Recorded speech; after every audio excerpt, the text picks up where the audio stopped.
Hello बच्चों, let's read this question. The question says assertion vehicles carrying highly inflammable materials have hanging chains slightly touching the ground. A reason: the body of a vehicle gets charged when moving through air at high speed.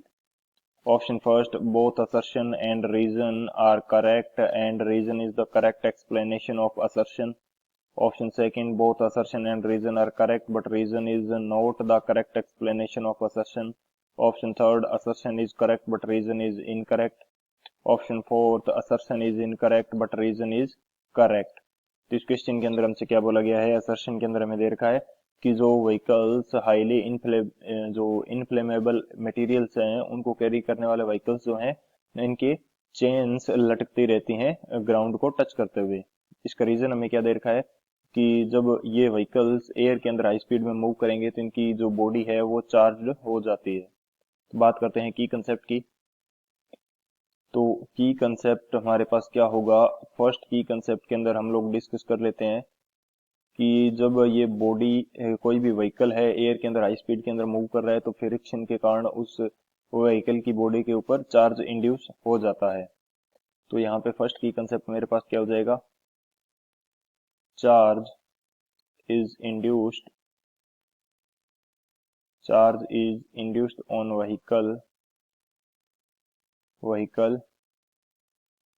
when they travel at high speed in air. यदि vehicle air के अंदर high speed के अंदर travel करेगा तो friction के कारण इसकी बॉडी के ऊपर चार्ज इंड्यूस हो जाता है. ये हमारा फर्स्ट की कंसेप्ट हो गया.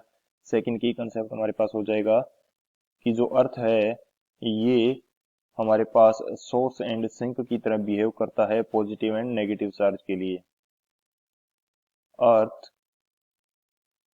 अर्थ behave as source and sink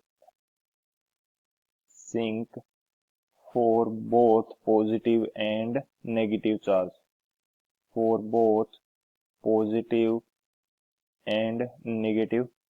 charge.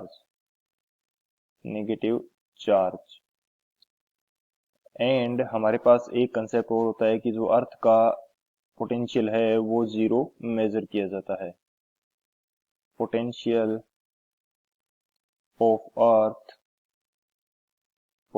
Of earth is zero. ये हमारे पास की कंसेप्ट हो गए. इन की कंसेप्ट की हेल्प से इस क्वेश्चन को सॉल्व करते हैं.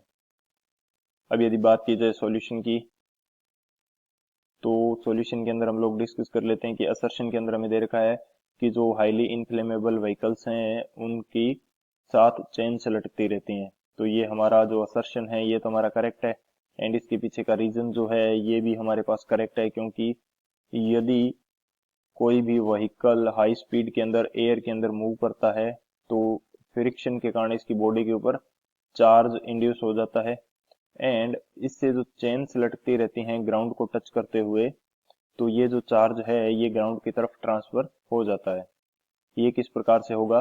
क्योंकि हमारे पास जो अर्थ है उसका पोटेंशियल डिफरेंस या उसका पोटेंशियल अर्थ का, इसको मैं वी बोल देता हूँ, ये हमारे पास जीरो है एंड हमारे पास व्हीकल का कुछ ना कुछ पोटेंशियल डिफरेंस होगा, व्हीकल का कुछ ना कुछ पोटेंशियल होगा. यहाँ पे इसको मैं बोल देता हूँ v.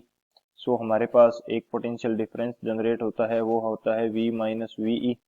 सो हाई पोटेंशियल से लो पोटेंशियल की ओर चार्ज का ट्रांसफर होता है एंड अर्थ हमारे पास रिजर्वायर की तरह, सोर्स या सिंक की तरह बिहेव करती है जिससे जितना चाहे चार्ज लिया जा सकता है एंड जितना चाहे चार्ज अर्थ को दिया जा सकता है.